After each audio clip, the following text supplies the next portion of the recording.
Rob Cressy. And joining me today is TJ Ansley, Director of Digital Media at the Columbus Blue Jackets.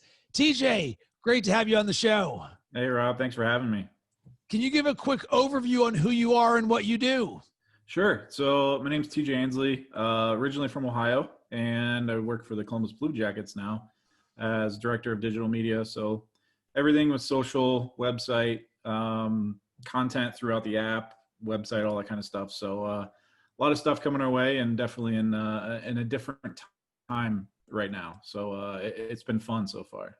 So that's what we're going to talk about, is sort of the different time we're in now, but we're also going to look forward and see what we can do to make things better, because certainly you guys are on the cutting edge of things.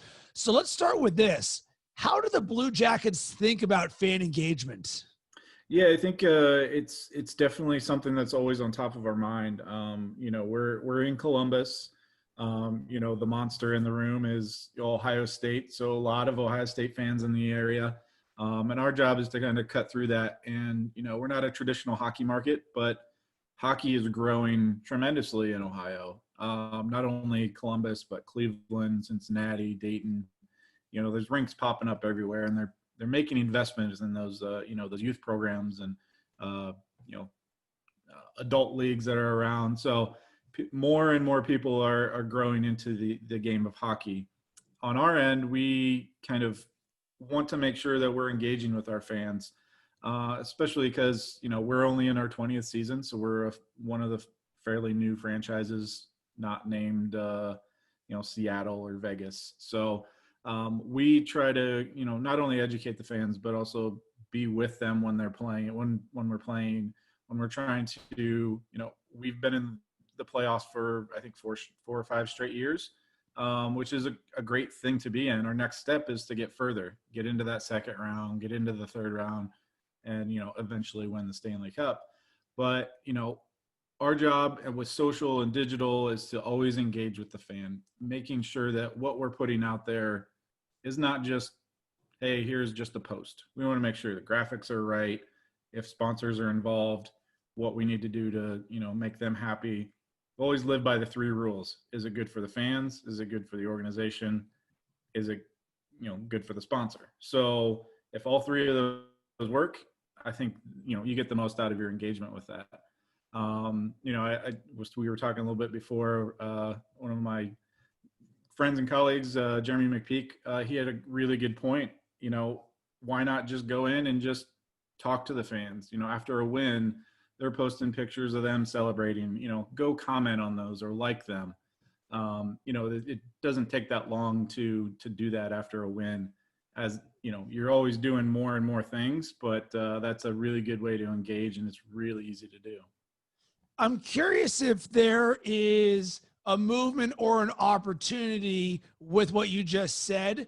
What if the players could engage with the fans? So I know players have their own brands and they're different from the team, but I think one thing that me as a sports fan would love is, could you imagine if one of the players of your team after a victory saw who was on Twitter? Because I think Twitter may be one of the best platforms to do it, because it's very real-time conversational, but it would give a surprise and delight factor where maybe if someone comments on one of the Blue Jackets posts, boom, here comes one of the players. And of course there'd be some coordination around that, but it's something that I've never seen done before. Is that ever a possibility? So funny you say that. Like, most of our players are on Instagram. They're younger. They want to be, Instagram kind of skews that way for us. They do comment on things that we do post. So when there is a win, because we have our name is Blue Jackets. It's not because it's a bug. It's, representative of the Civil War. The Blue Jackets that the Union Army made were made in Columbus. So that's the name of that's the whole thing about that. We don't want to get too far into that one. But we give away a hat, a Civil War type hat, to the best player, and they do it internally in the locker room, and it's not anything that we had anything to do with. It just kind of happens that way. Other NHL teams do something similar to that, but every time they do that, they'll go in there and we'll post a video from the locker room. So when we post that in there, sometimes the other players will kind of go in there and give a little jab to that player in the comments or something like that. So they're kind of naturally doing it anyway. But I do like that approach where if it's a fan that's, saying, hey, good job, Nick Foligno, like he should be able to go in there and say, hey, thanks for supporting us. Way to be there. It's a really good idea. I think we'll bring that up. Because from a brand building perspective, I think one of the biggest opportunities on the athlete side is right now their heat is never going to be hotter than when they're playing with Columbus or in the NHL. So it's a matter of awareness. The more that I can be in the awareness of the Blue Jackets feeds or of the people who are fans, because guess what? Could you imagine if Nick Foligno tweeted or IG commented to a fan? You know how many people you're going to tell about this, which sort of transitions to the next thing that I wanted to talk about that you mentioned is being in a non-traditional hockey market. And you gave some examples of ways that you grow, but I think this is an important thing because so often one of the biggest challenges in growing a business or a team or a league or an organization is the start. We can make excuses for why things do not happen, but you guys have been successful. And oh, by the way, Ohio State is right there in your backyard. So you have a built-in in terms of like, well, you know what, but guess what? You guys are growing. So I'm curious, what are some other tactics that maybe more universal that someone listening to this can say, hey, if I'm going to grow something in a non-traditional market, here's some things I can think about doing. Sure. No, it's a good point. We're, in the thick of that right now. And, obviously we don't know what this next season will be like, whether there's all fans, half fans, quarter, whatever we do. But, our goal is always to sell tickets, to get sponsorships, because that's how we run. On the ticket side, we want to make sure, hey, because, there's 100,000 people that go to a game at Ohio Stadium almost every other week in the fall. How do we get those fans to even think about the Blue Jackets? Because they're most likely 75% of those people are all from Ohio. Well, we're in Ohio too. Our entertainment value is just as good or even better. So how do we reach those fans if they're straight football fans? How do we get them to come to a game, experience it, and then move them up that ladder to get them into, quarter season tickets, half season tickets, full season tickets. So I think, a lot of the goal for social and digital is to kind of showcase our experience, because I can name one other team, which is the Tampa Bay Buccaneers, who have a cannon in their arena or stadium. We have one too. And it is, Rob, I don't know if when you were at Miami, did you ever come to a Blue Jackets game? I did not. So that actually, I don't think the Blue Jackets may have just started when I was leaving Miami. Gotcha. Yeah. It's something to behold. Even players that are on the ice for warmups and the cannon goes off, it scares them. So it's a pretty cool thing to have. So, us highlighting the cannon that's in there, all of, the opening credits, the highlight videos, us pushing that out to say, hey, this is hard hitting, exciting, loud, but also we're trying to reach those, like I said, Ohio State fans, maybe families, to just come out to enjoy it and see what it's like, because I'm sure if they experience it, they're going to come back. So, like I said, we're trying to reach all of those fans within Ohio. I like to say we're not only Columbus, but we're the Ohio Blue Jackets, honestly. So there's lots of towns in here that, people come from Springfield, they come from Dayton, they come from Cleveland, Cincinnati. So we're here to kind of be that franchise that kind of gets people excited. I believe the pandemic and the ways that teams and leagues and brands have had to evolve digitally is going to end up becoming a positive for us, because we're going to have to get better at evolving digitally. But I'm curious from your perspective on how you showcase that experience digitally, because anyone who's ever been to a hockey game, and certainly the first time you go, I think it's one of the most beautiful things, because when you've watched hockey on TV or you've never watched it, you're like, okay, whatever. You go there and it's a little bit cooler in the building. And then you see the speed in which the players are skating around, and you can feel the hits and the boards making noises. And you're like, whoa, it is a completely different thing. And the best thing that I could compare it to would be going to a NASCAR race for the first time, where the experience in arena or in stadium is just mind-blowing. And using that cannon is a great example. What can you guys do to digitally transfer that? Because the in-arena experience is so unique and it's so heart-pounding in the best way possible. Yeah, no, you're exactly right, because the first time you go to a game, it is completely different watching hockey in person than it is on TV. I mean, we have great technology. We can get as close as we can with it, but you just being there and feeling the chill in the air and that kind of stuff in the arena is something that, that's what I was trying to refer to before. We're grabbing those people right away, and hopefully they're coming back. Once, some of the things that we do, we have a really great video person that helps us during games for social. He is on the glass. He's got if you ever see it, there's a hole in the glass that you can kind of take a little thing out and put your camera through. He's down there. He's on the bench right before the game. So he's getting right there because, really hockey is different than any other sport where there is glass between the players and the fans. Football, there isn't. Baseball, well, they're kind of trying to with the nets and everything. Basketball, definitely not. You're basically, if you have courtside seats for basketball, you're like, you could reach out and touch somebody if you need to. So that's the one way that it's a little bit different. We want to get that video person in there, get the photos that are really close, really showing the hits, showing the slap shots that are insane. Hockey players are only on ice at times for a minute or two, and then they shift. So you have to get that moment right away. I worked in the NBA, and I was there for Damian Lillard's .9 shot.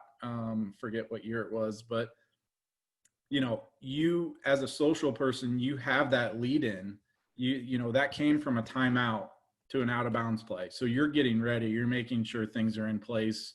You're making sure the video person's ready. In hockey, you could go into overtime. As soon, you could be done in 2 seconds and you don't have everything right away. So the speed of the hockey game is insane. And you just got to make sure everything's in place right away, because you could miss that entire thing. One thing I just realized when thinking about the in-arena experience of what I like so much about it comes to one thing: the community. I love being part of hockey and hockey fans, because when you go to a game, you're seeing the overwhelming majority of the people there wearing Blue Jackets gear or jerseys or hats. And it feels good to be around other like-minded people. And then I thought about sort of, you're in Columbus and Ohio State. Well, that's one of the biggest communities you have, period. And it's a series of communities that are extremely inclusive, where Columbus Blue Jackets becomes your friend and you're among other people.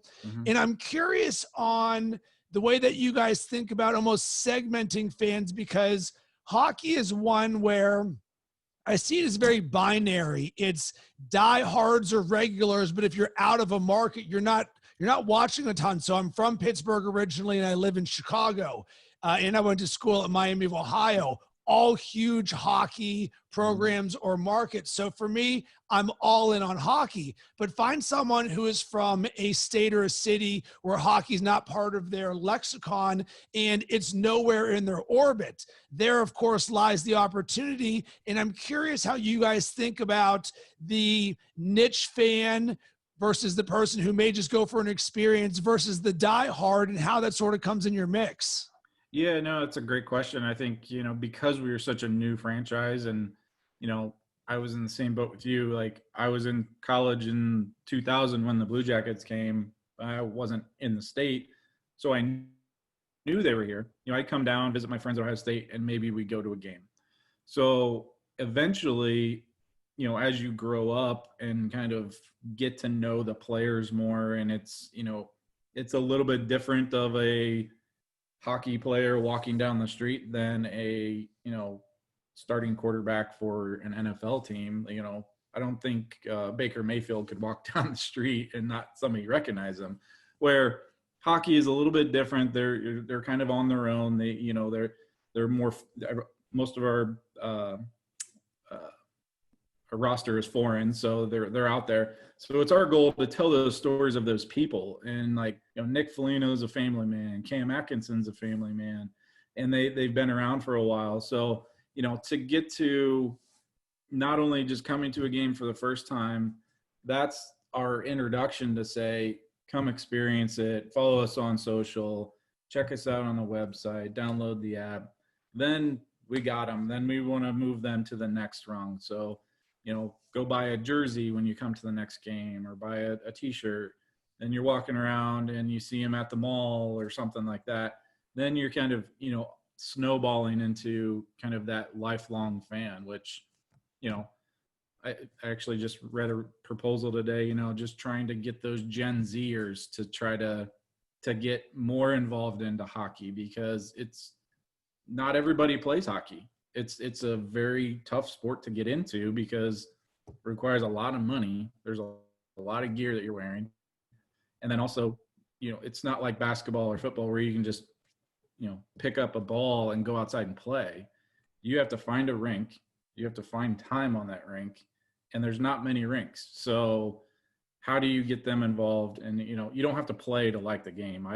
I can't even skate. We have open skating times at work sometimes, and I look like a deer just kind of on skates over there. So, but yeah, it's, there's different evolutions, get them to come to a game, get them to stay, come back, do more things. And, social is that part that kind of keeps that engine going and keeps them entertained. And, that's why I'm saying, when we go back and comment on somebody's post, that gets them to say, hey, the Blue Jackets are still there. Let's check them out for the next time.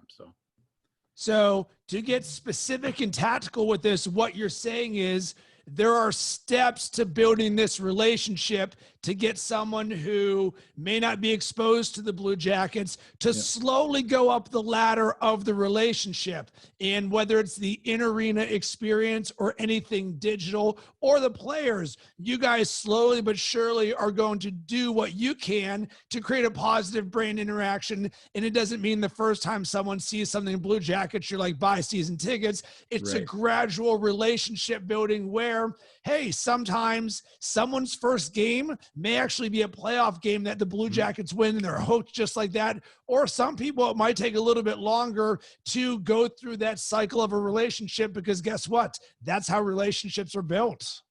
Exactly. Yeah.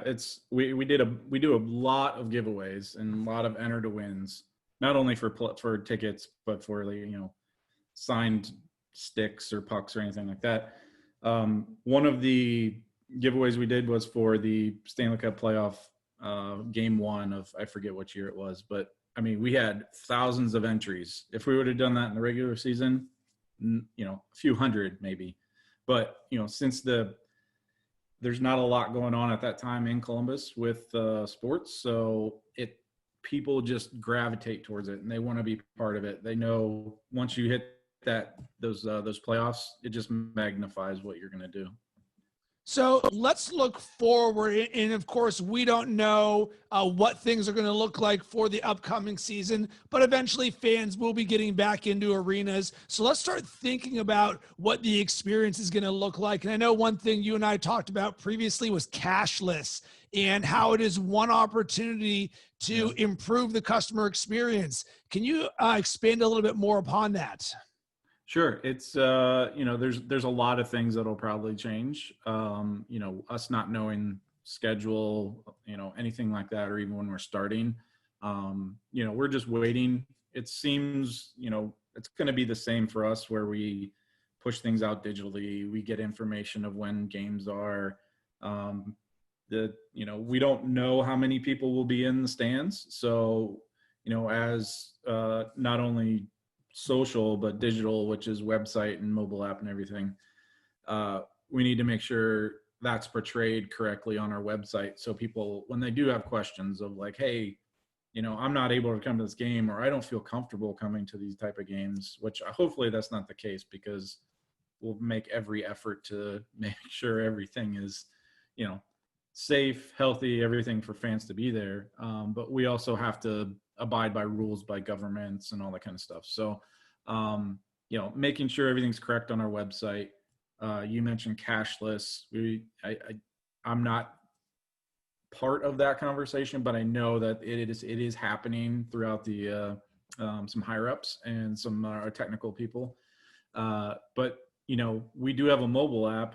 How do you make sure that that's all connected, and making sure that when you go buy concession stands, do we have Apple Pay, or can I use my credit card? Or one that I just heard of was you can actually exchange cash for a certain type of card, which I thought was interesting. I think the Browns were doing that.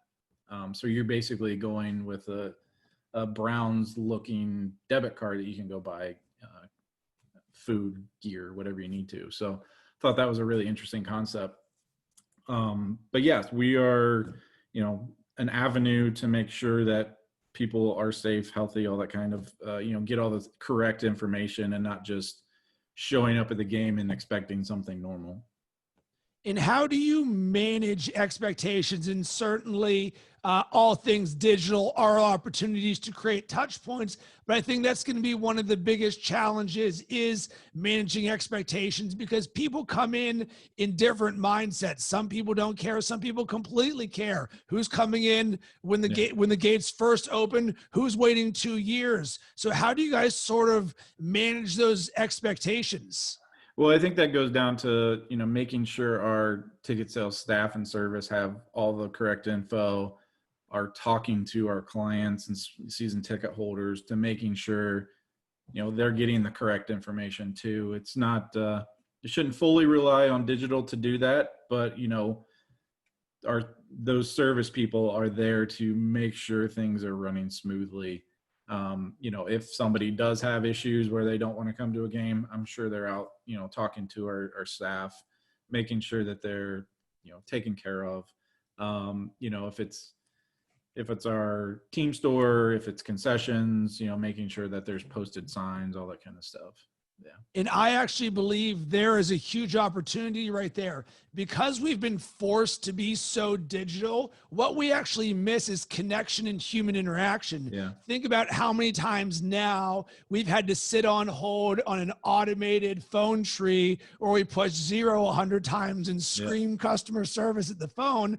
Well, guess what? Sometimes just talking to a person makes us feel so much better. And I think if we can add that human connection back into things, certainly digital is always going to be there. But I believe doubling down on the in-person side of things is actually one of the tactics that will win, because I want to feel that heartbeat from a person. And oh, by the way, we may get an answer quicker talking to a person and feel safer than we will something digital.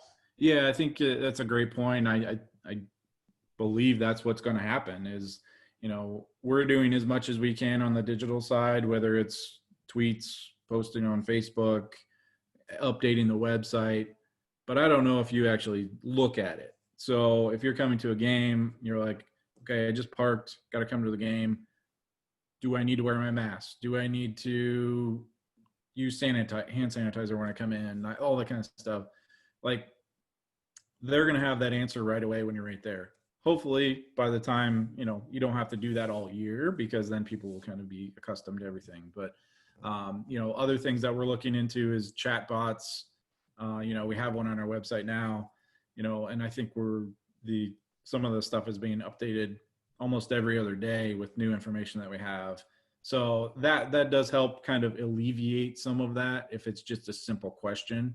But those longer questions of, I have 45 games in my ticket plan. I can't come to all of these because we're not allowed to. So that's where the human interaction comes into play. And I think being proactive with this is something that everyone needs to be more on the ball of. And I also think we need to do this in a fun and engaging way, because if you've ever gone to Home Depot or Lowe's or some giant store where you're looking to get something answered and you can't find anyone. And even then, you don't even know if you get the right answer. And how often has that experience been something where you come home and you're like, honey, you won't believe this. I had the best experience at Home Depot. This person helped me, man. They were amazing. I had so much fun. That never happens. And of course, we assume anyone we're going to encounter from the Blue Jackets is going to be able to help us. But what if we had the standard of elevating that experience, knowing that the people coming in, they might be a little bit more cautious or timid than they were a year ago? Because if you think about our mindset going into a game, and I live within walking distance of the United Center where the Blackhawks play, and there's a buzz pregame for arenas. That's one of the parts that's so fun and exciting is maybe you go somewhere and you grab a beer and then you go and you're walking to the arena and you see the lights and the marquee and the people and there's a buzz and it feels so good. But now that sort of has been simmered a little bit. So what can we all do to say, well, wait a second, let's add some human interaction to add some more simmer to that?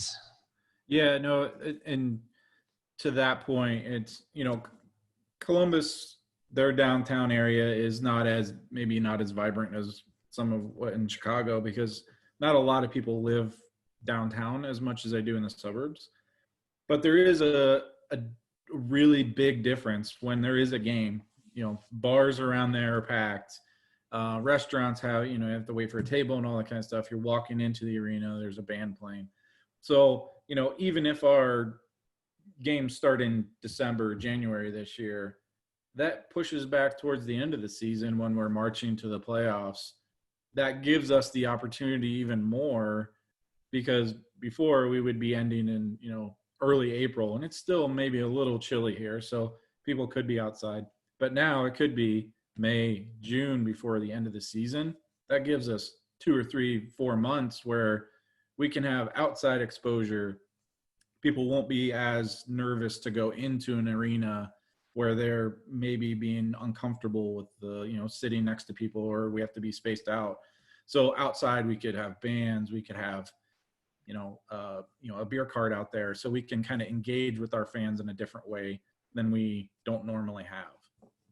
Last question for you. What has your attention right now looking forward, whether it's technology, social, digital? What has your eye that we should be on alert for? Oh, great question. What I'm trying to do is trying to make our lives easier in the digital world. Our team, because we're all spaced out. We're all in our homes. So we were covering the bubble games from our houses. So if we're looking into different softwares that could help us cut highlights easier. Some softwares that could help us, we upload branded assets and create Instagram templates or Twitter templates. And then that gets us into another realm where we can easily ingrain a sponsor without losing any of the engagement. So I think that's one of the areas that I'm looking in. But I do, I'm not totally part of this, but the cashless part of it, once games start coming back, is very interesting to me. Making sure in-arena signage is pointing to the right way that you need to go. The local soccer team, which I actually used to work for a long time ago, Columbus Crew, they've had fans here for, I think, maybe 2 months now. And they're very good about showcasing, hey, these certain sections, they leave in this direction. So they're very cognizant of what's going on, making sure, that information is out there, whether it's email, website, social. So I'm sure we're gonna be getting into that, just to, making sure fans and everyone feels safe at games. And certainly at FanFood, we are big believers in cashless and elevating the customer experience, making it better. TJ, really enjoyed jamming with you. Where can everybody connect with you? I'm on Twitter, at TJ Ansley, Ansley. You can follow me on Instagram. It's more family stuff there, but feel free to follow me there. Connect with me. I'm also on LinkedIn, same thing. So yeah, find me anywhere. And as always, I would love to hear from you about this episode. You know what I'm curious about? Have you attended a hockey game live? And if so, what was your experience like? You can hit up FanFood on Twitter at FanFood On Demand, on Instagram at FanFood App, or on LinkedIn. And as always, you can hit me up on all social media platforms at Rob Cressy.